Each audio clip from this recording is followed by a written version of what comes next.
Una forma especial de pago es el llamado pago con subrogación. Subrogación es la acción o efecto de subrogar, es decir, sustituir algo o alguien por otra cosa o por otra persona, poniendo en cualquiera de los dos supuestos la cosa o la persona en la situación que ese algo o alguien ocupaba antes. La subrogación en materia de obligaciones consiste en un supuesto legal en virtud del cual, cuando un tercero paga voluntariamente y de su propio peculio una deuda ajena, ésta se extingue entre acreedor y deudor, pero subsiste teniendo como nuevo acreedor a quien realizó el pago. Hay pago con subrogación, nos dice Borda, cuando lo realiza un tercero y no el verdadero deudor. Ese tercero sustituye en la relación jurídica al primitivo acreedor, de tal modo que tiene todos los derechos, acciones y privilegios que tenía aquel. Por consiguiente, lo que la subrogación lleva consigo es, de manera fundamental, un cambio de acreedor en la relación obligatoria. La deuda no se modifica y únicamente queda extinguida en cuanto al originario acreedor. Con estas ideas, y de acuerdo con el criterio de Putzpeña, ya estamos en condiciones de señalar que la naturaleza jurídica de la subrogación supone dos consecuencias esenciales. Siempre que se cumplan los requisitos generales del buen pago, es una forma de pago y por ello una manera de extinguir la obligación, pero que mantiene para el pagador los mismos derechos y acciones que tenía el primitivo acreedor respecto del deudor. Se presentan algunas clases de subrogación. La primera que podríamos encontrar es la denominada subrogación voluntaria. Es precisamente la subrogación admitida por el acreedor, que se produce cuando éste recibe el pago de la deuda por un tercero y le subroga voluntariamente en todos los derechos y acciones que ostentaba en el crédito. En este caso, y por aplicación de lo dispuesto en los artículos 786 y 787 del Código, para que sea válida la subrogación, el primer requisito es que el acreedor propietario del crédito consienta la subrogación del tercero pagador en la titularidad de la deuda. El segundo, que la subrogación sea expresa, es decir, que las partes, acreedor y tercero pagador, manifiesten claramente su intención de que se realice, y haciéndola constar así en la carta de pago, es decir, en el documento en que se refleje el pago, sin que por otro lado la ley exija una especial solemnidad en la forma de ese documento. Tercer término, que la subrogación y el pago sean simultáneos. Esta exigencia tiene gran relevancia, pues como sostiene Brenes Córdoba, si la subrogación se hiciera con anterioridad al pago, el acreedor carecería de la facultad de recibirlo por haber dejado de ser tal acreedor. Y si, por el contrario, se pretendiese verificar la subrogación después de que el acreedor recibió lo adeudado, ya él se hallaría legalmente impedido para hacer el traspaso, por cuanto la deuda quedó extinguida desde el momento en que recibió su importe. Por último, que se proceda a notificar al deudor la subrogación producida o que la misma sea aceptada por éste a través de cualquier medio. Caso contrario, la subrogación no surtiría efectos respecto de dicho deudor ni de los posibles terceros afectados, por ejemplo, un fiador.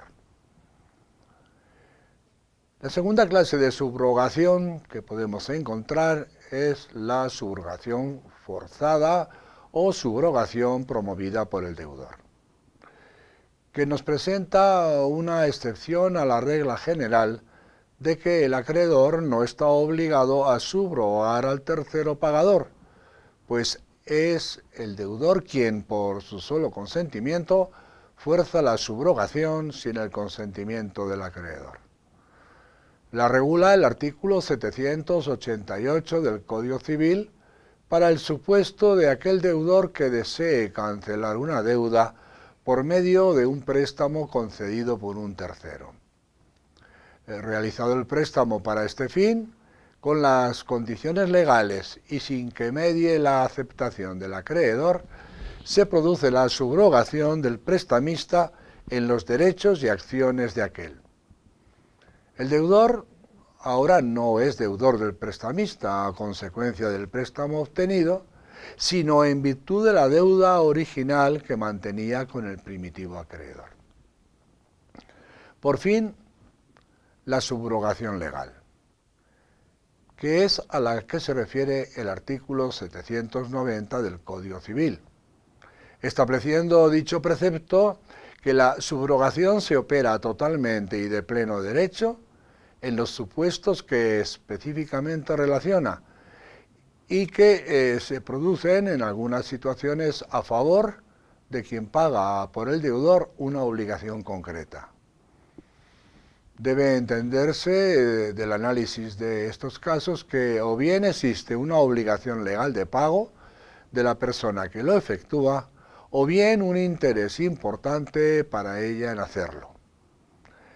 El efecto más relevante de la subrogación, sea esta voluntaria o forzada o legal, es que transfiere al subrogado, es decir, al nuevo acreedor, el crédito con todos los derechos a él anexos, ya contra el deudor, ya contra cualesquiera terceros obligados a la deuda. Es el artículo 791 del Código el que lo establece. Hablemos ahora del llamado pago por consignación. En términos sencillos, la consignación es el depósito, real o ficticio, que el deudor efectúa respecto de la cosa debida cuando el acreedor no quiere o no puede recibirla. Ese pago se realiza, como dice Albaladejo, bajo el poder de la autoridad judicial y a disposición del deudor. O bien, según Puspeña, se puede definir como el depósito que en forma legal hace el deudor de la cosa objeto de la obligación cuando el acreedor no quiere o no puede recibirla. Toda consignación supone un trámite judicial en el que debe darse audiencia al acreedor demandado. Si éste acepta el pago, el proceso queda ahí terminado. Pero si lo rechaza, el tribunal debe decidir si el depósito está bien o mal efectuado.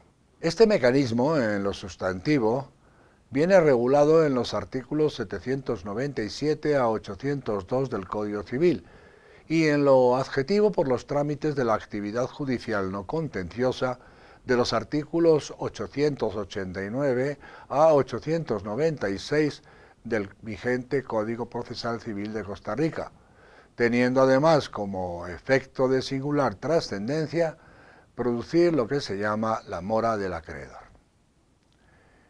Interesa hablar de lo que se denomina también oferta real de pago.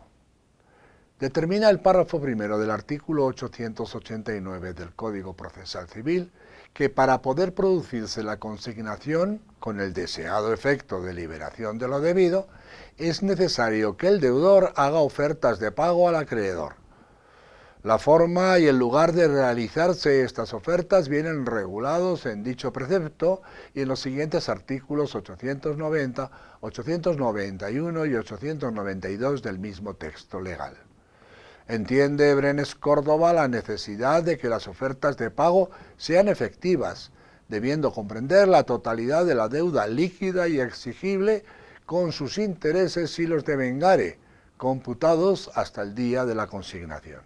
Ahora bien, En el caso de rechazo del pago de los alquileres de un arrendamiento, la oferta real no es necesaria, en virtud de lo dispuesto en el artículo 66 de la Ley General de Arrendamientos Urbanos y Suburbanos, que en su párrafo primero determina que dentro del plazo que se establece en el tercer párrafo del artículo 58 de esta ley, el arrendatario puede pagar el precio del arrendamiento mediante depósito judicial sin necesidad de oferta real de pago. Tampoco se requiere la oferta en materia mercantil relativa al pago de deuda con garantía prendaria, pues así lo dispone el artículo 561, párrafo segundo del Código de Comercio, a cuyo tenor, si el acreedor se negare a recibir el pago o a cancelar el título, podrá el deudor, ante el juez del domicilio del acreedor, hacer la consignación correspondiente. Esta consignación no requiere oferta real de pago. La ley prevé unos supuestos de consignación. Como se desprende de lo ya expuesto, las ofertas son únicamente un medio preparatorio de la consignación, entendida esta como una forma especial de pago, y que produce los mismos efectos extintivos que aquel en las formas que prevé el artículo 633 del Código Civil. Pero los casos en que la persona con derecho a pagar una deuda puede hacerlo por medio de la consignación o depósito judicial, quedan limitados por disposición del artículo 797 del Código Civil a los siguientes. 1. Si el acreedor rehusare recibir el pago sin derecho, es decir, sin causa para la negativa. 2. Si no quisiese cobrar la deuda en el tiempo o en el lugar pactado. 3. Si el acreedor fuese incapaz de recibir el pago y careciese de tutor o curador. 4. Si el acreedor fuese incierto o desconocido. En estas dos últimas hipótesis habrán de tenerse en cuenta las determinaciones cautelares que vienen impuestas por el artículo 895 del Código Procesal Civil. ¿Cuáles son los requisitos para la consignación? La consignación es un acto formal, por lo que la ley, al mismo tiempo que favorece la situación del deudor, cuida de los derechos del acreedor, a fin de que por este procedimiento no se le pueda defraudar. Por lo cual, para que el pago por consignación se consolide válido, deberán concurrir en primer término los requisitos previos de carácter procesal antes enunciados, es decir, la oferta real. En segundo lugar, los de carácter sustantivo o de fondo que el Código Civil determina de manera general para el pago, es decir, identidad de la prestación, integridad de la misma, tiempo, lugar y gastos. Y por último, el artículo 798 de este último texto legal establece específicamente las siguientes exigencias. Primera, que la consignación sea hecha por persona capaz o hábil para pagar. Se entenderá válido el pago por representante o apoderado, como es lógico. Segundo término, que la consignación comprenda la totalidad de lo exigible, así como sus intereses si los hubiere. Tercero, si la deuda fuere condicional, que esté cumplida la condición, y si lo fuese a plazo, que esté vencido si ese plazo se estipuló a favor del acreedor. El último requisito es que la consignación se realice ante órgano judicial competente. Para estos casos, ya quedó indicado, la tramitación se realizará bajo las reglas de la actividad judicial no contenciosa de la legislación adjetiva anteriormente citada. ¿Y qué efectos tiene la consignación. Deben distinguirse dos momentos en la consignación para poder señalar sus consecuencias. El primer efecto es que la consignación, antes de que el acreedor la acepte o recaiga a la declaración judicial, debe estar bien hecha.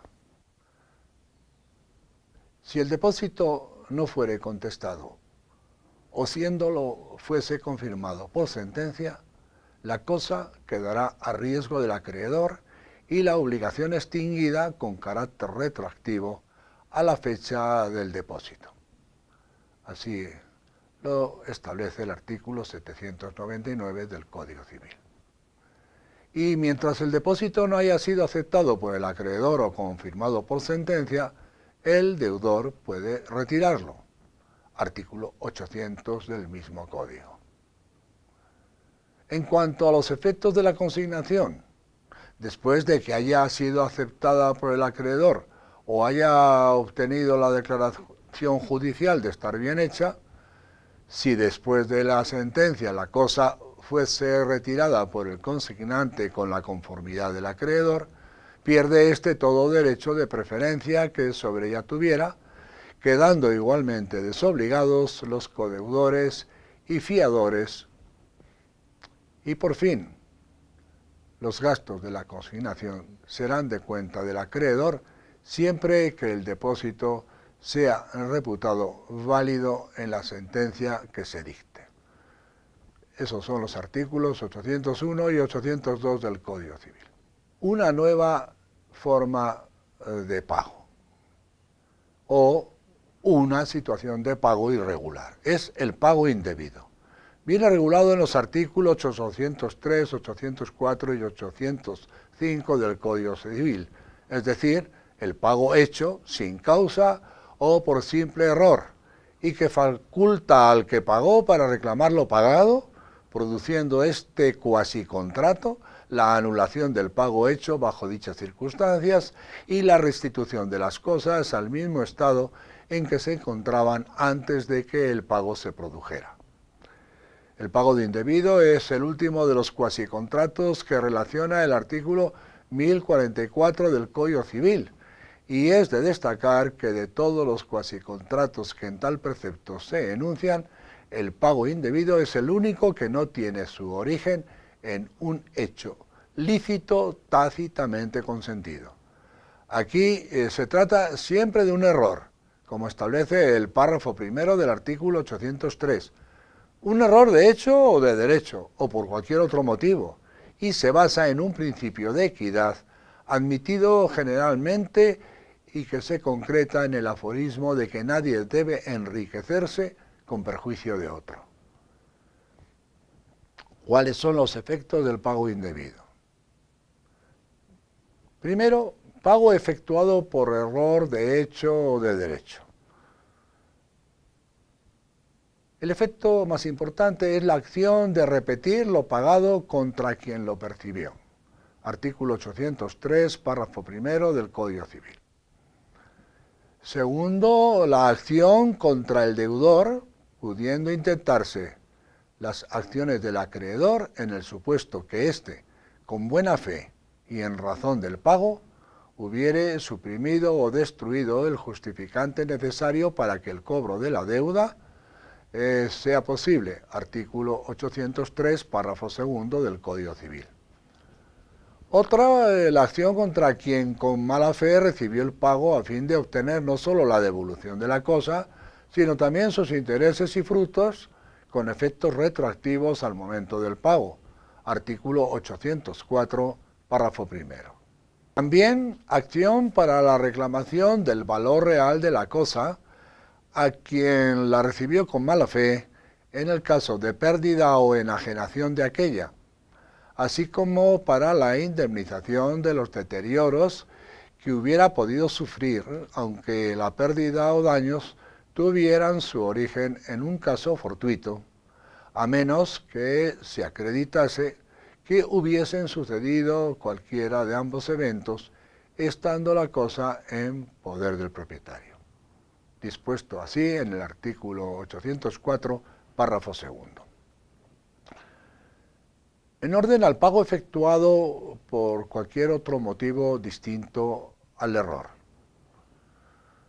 Pueden ser repetidos los pagos efectuados por una causa futura que no se ha realizado o por una causa que haya dejado de existir.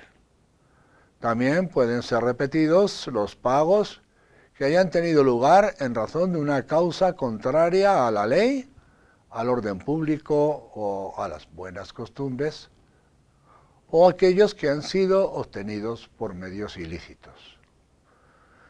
Por el contrario, no cabe reclamar el cumplimiento de lo convenido cuando ambas partes son sujetos voluntarios en un contrato cuyo objeto venga constituido por un delito o un hecho contrario a las buenas costumbres. Sin embargo, sí cabe la repetición de lo pagado e incluso la negativa a satisfacer lo prometido en estos supuestos delictivos o inmorales para el contratante no culpable. Muchas gracias.